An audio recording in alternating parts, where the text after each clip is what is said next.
Right. My lovely assistant just reminded me it's time for a progress update. And this job, just to get to, again, that which is staring me in the face, you gotta go all the way down. So I take the tank off, a load of plastics here just to get to the tank and get it off. It's not been too difficult, very laborious, not been too tricky, just rather laborious. The hardest part, and I can confirm this was the hardest part, is getting to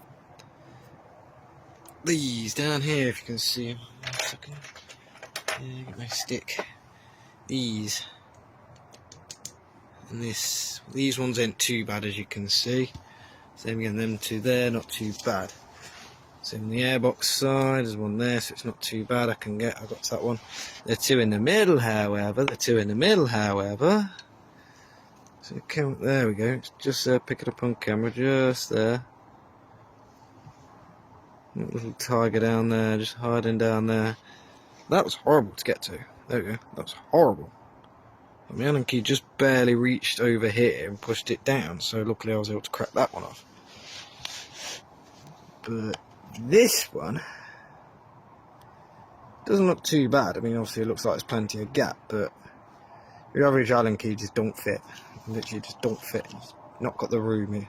Again, it teases you. My advice, modify an Allen key so it fits in there. You can get it to sit in there just below this fuel rail here,